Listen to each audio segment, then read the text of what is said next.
تو آپ کہہ لیں کہ جو صدر اوباما کا 8 سال کا دور حکومت تھا وہ اسی چیز پہ بیس کرتا تھا کہ ایک ہی نقطہ ان کے ذہن میں تھا کہ امریکہ میں پیدا ہو جانے والی بہت ساری شناختوں کو انہوں نے ایک ہی نقطے پر لا کے رکھنا ہے، اور اس میں وہ بہت حد تک کامیاب ہوئے۔ لیکن جو اس میں ایک پوائنٹ ان کے دور میں ہوا وہ کہ امریکہ کے جو ساحلی شہر ہیں، جس طرح سے اگر ایک طرف آپ دیکھیں تو آپ کو بوسٹن نظر آتا ہے، نیو یارک نظر آتا ہے، میامی نظر آتا ہے، کیلیفورنیا نظر آتا ہے، تو اس سے اگر آپ ایک قدم آگے جائیں تو امریکہ کا جو کہہ لیں کہ ایک اور ساحل ہے دوسرا، اس میں آپ کو لاس اینجلس نظر آتا ہے، سان فرانسسکو نظر آتا ہے، لاس ویگس نظر آتا ہے۔ تو یہ جو امریکہ کے ساحلی شہر ہیں یہ بنیادی طور پر امریکہ کے عالمی امیج کی ایک شناخت بن گئے، اور اسی میں امریکہ میں بہت زیادہ ایڈوانسمنٹ ہوئی، بہت زیادہ ریسرچ انہی علاقوں میں ہوئی، اور یہ امریکہ کے ساحلی شہر ہیں۔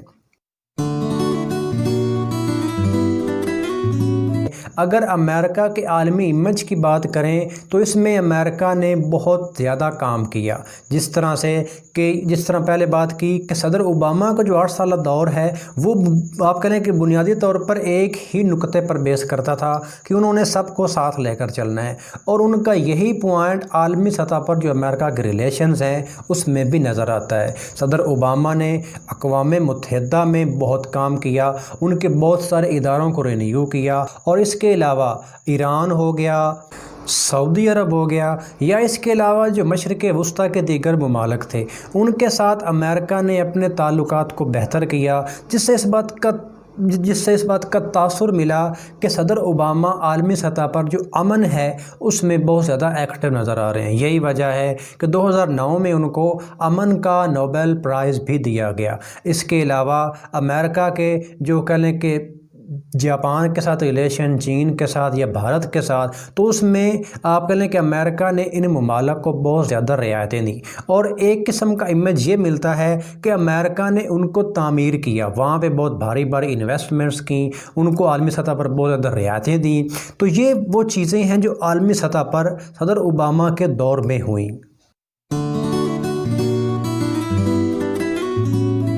لیکن آپ کہہ لیں کہ صدر اوباما کا جو 8 سالہ دور حکومت، اس طرح پہلے بات کی کہ اس میں جو امریکہ کے ساحلی شہر ہیں ان میں تو بہت زیادہ کام ہوا، بہت زیادہ ریسرچ ہوئی، اور وہ امریکہ کی شناخت بن گئے۔ تو اسی عرصے میں جو آپ کہہ لیں کہ مڈل امریکہ ہے، جو بیچ والا امریکہ ہے، وہ بہت زیادہ آپ کہہ لیں کہ اگنور ہوا یا نیگلیکٹ ہوا۔ تو اس میں ایک قسم کا ریئیکشن پیدا ہوا، اور وہاں پہ بنیادی طور پر جو ہے آپ کہہ لیں کہ وائٹ میجورٹی موجود ہے، اور اسی ریئیکشن کو ایک بزنس مین ڈونلڈ ٹرمپ نے کیش کروانے کی کوشش کی۔ یہ جو کہہ لیں کہ بیچ والا امریکہ ہے، وہاں پہ رہنے والے جو لوگ ہیں ان کا پوائنٹ آف ویو یہ تھا کہ اب امریکہ عظیم نہیں رہا، اس کو دوبارہ سے عظیم بنانے کی ضرورت ہے۔ اور صدر اوباما کا جو 8 سالہ دور حکومت ہے اس میں حقیقت میں امریکیوں کا خون چوسا گیا ہے، اور جو دیگر ممالک ہیں ان کو تعمیر کیا گیا ہے۔ یعنی اس کا امریکہ کو اندر فائدہ نہیں ہوا، بلکہ جو بھی فائدہ ہوا ہے وہ باہر کے ملکوں کو ہوا، جس طرح پہلے بات کی کہ بھارت ہو گیا، چین ہو گیا، روس ہو گیا، یہ جو آپ کہہ لیں کہ ممالک ہیں ان کو بہت زیادہ فائدہ ہوا۔ تو یہ جو ریئیکشن ہے اس نے ایک بہت بڑی تحریک کو جنم دیا۔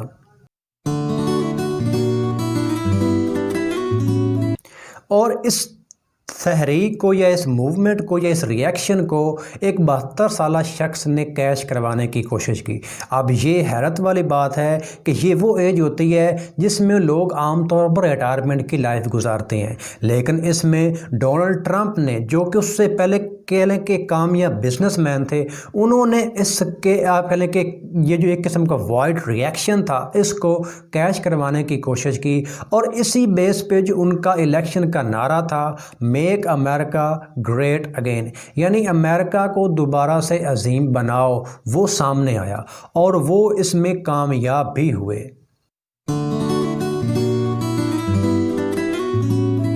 ان کی اگر الیکشن کیمپین کی بات کی جائے تو وہ بنیادی طور پر جارحانہ سیاست پہ آپ کہہ لیں کہ یقین رکھتے تھے. ان کی سیاست، ان کے انداز آپ کہہ لیں کہ بہت زیادہ جارحانہ نظر آتا تھا، اور وہ کسی بھی جو پوائنٹ ہے اس پہ ان کا ایک واضح سٹینڈ ہوتا تھا. یا وہ کوئی کام ان کے ہاتھ سے ہوگا یا کوئی کام نہیں ہوگا. یعنی بیچ میں جو ایک ڈپلومیٹک وے ہے وہ شاید ڈونلڈ ٹرمپ میں نہیں تھا. اور ایون کہ صدر منتخب ہونے کے بعد بھی ان کے پاس وہ کہہ لیں کہ ڈپلومیٹک انداز جو ہے وہ نہیں آیا. یہی وجہ ہے کہ ان کے حلف اٹھانے کے بعد بہت سارے اقدامات امریکہ کے اندر اور امریکہ سے باہر جو امریکہ کی خارجہ پالیسی ہے اس میں ایسے نظر آتے ہیں کہ شاید ڈونلڈ ٹرمپ نے وہ جو بیچ والے امریکہ کا جو ایک وائٹ حصہ ہے اس کو انہوں نے بہت ہی خوبصورت اور اچھے انداز میں اپنے حق میں استعمال کر لیا ہے.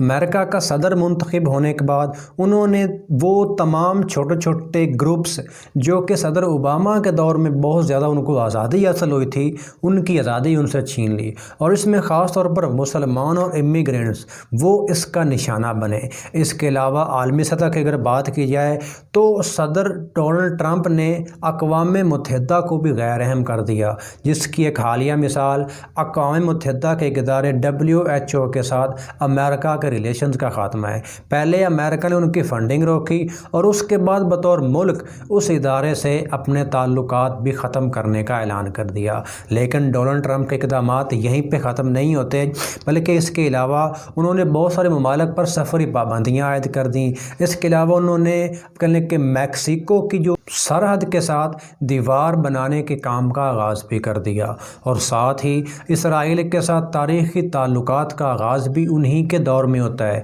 اور ساتھ میں جو سب سے اہم پوائنٹ ہے وہ یہ کہ انہوں نے آتے ہی ایران کے ساتھ 2015 میں کیا جانے والا جوہری معاہدہ جو تھا اس کو یک لخت ختم کر دیا. حالانکہ بہت سارے ممالک نے اس کو روکنے کی کوشش کی کہ یہ معاہدہ برقرار رہے، لیکن صدر ڈونلڈ ٹرمپ نے وہ معاہدہ توڑ دیا. تو یہ عالمی سطح پر اور امریکہ کے اندر کچھ چیزیں ہیں جو صدر ڈونلڈ ٹرمپ کے دور حکومت میں ہوئی. یاد رکھیے امریکہ میں 65% وائٹس ہیں اور ان کی میجورٹی امریکہ کے بیچ میں رہتی ہے. یعنی کہ جو ساحلی شہر ہیں وہاں پہ امریکہ کے اندر بہت زیادہ آئیڈینٹیز موجود ہیں، لیکن جو امریکہ کا بیچ کا حصہ ہے وہاں بیسیکلی وائٹس ہیں. اور ان کا یہ خیال ہے کہ اب امریکہ کو ایک مرتبہ پھر سے عالمی طاقت اور عالمی قوت بنانے کا وقت آ گیا ہے، اور اسی کو انہوں نے آپ کہہ لیں کہ صدر ڈونلڈ ٹرمپ نے کیش کروانے کی کوشش کی. اس میں وہ کامیاب بھی رہے اور انہوں نے بہت سارے اقدامات سے وہ سب کچھ ثابت بھی کیا جو انہوں نے اپنی الیکشن کیمپین میں کہا تھا. امریکہ میں آپ کہہ لیں کہ آمدن کی بات کی جائے، ایجوکیشن کی بات کی جائے، صحت کی سہولیات کی بات کی جائے یا ہاؤسنگ کی بات کی جائے، تو واضح طور پر ایک فرق نظر آتا ہے کہ امریکہ میں کہہ لیں کہ جو وائٹس ہیں ان کے پاس بہت زیادہ حقوق ہیں، بہت زیادہ پاورز ہیں، جبکہ جو اس کے مقابلے میں آپ کہہ لیں کہ بلیکس ہیں ان کو بہت زیادہ اگنور کیا گیا ہے. اور اس کا عملی اظہار امریکہ میں سیاسی نمائندگی میں بھی چھلکتا ہے. اگر آپ امریکہ میں ہونے والے انتخابات کی بات کریں یا اس سے پہلے ہونے والے پرائمری انتخابات کی بات کریں تو آپ کو بہت تھوڑی تعداد میں بلیکس نظر آتے ہیں، ہر جگہ پہ آپ کو وائٹس نظر آتے ہیں، اور ان میں اضافہ ہوا ڈونلڈ ٹرمپ کے آنے کے بعد.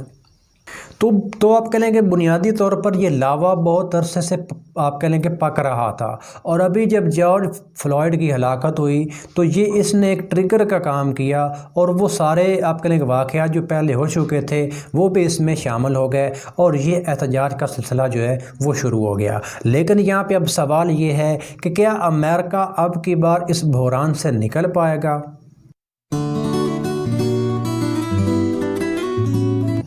تو اس سوال کا جواب ڈھونڈنے کے لیے ہمیں تھوڑا سا واپس جانا پڑے گا 1968 میں. 1968 میں بھی کچھ ایسے واقعات ہوئے جس کی بیس پہ امریکہ میں احتجاج اور مظاہروں کا سلسلہ شروع ہو گیا. تو اس کے بعد امریکہ اس سچویشن سے نکل آیا. تو یہ عین ممکن ہے کہ اب کی بار بھی امریکہ اس سچویشن سے نکل آئے. کیونکہ اس کے پیچھے بہت ساری وجوہات ہیں. 1968 میں جو واقعات ہوئے اس وقت شاید امریکہ کے پاس وہ سب چیزیں بھی نہیں تھیں جو کہ آج ہیں۔ فار ایگزامپل آج امریکہ کے پاس ایک مضبوط اکانومی ہے، یعنی ان کی معیشت آج بھی دنیا میں نمبر 1 ہے۔ اس کے علاوہ ان کے پاس ایک اسٹرانگ قسم کی ملٹری ہے، اور یہ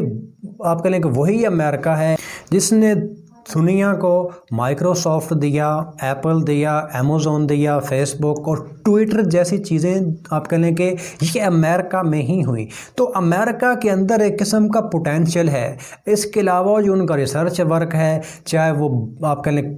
کہ بایو سائنس ہو یا سوشل سائنسز ہو، تو امریکہ کی جو سوسائٹی ہے، جو امریکہ کا معاشرہ ہے، وہ البتہ بہت ساری شناختوں میں منقسم ہے، لیکن اس کا مطلب یہ ہرگز نہیں کہ امریکہ سچویشن سے نکل نہیں سکتا۔ امریکہ کے اندر یہ پورا پوٹینشیل موجود ہے،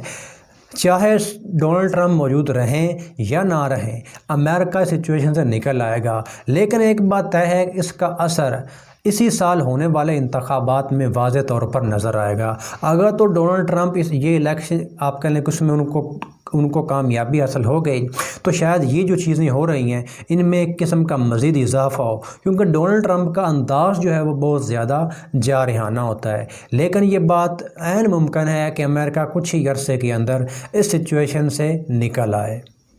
تو اس سے متعلق اگر آپ کے ذہن میں کوئی سوال ہو تو وہ آپ پوچھ سکتے ہیں۔ دس از ندیم آفتاب سائننگ آف۔ اللہ حافظ۔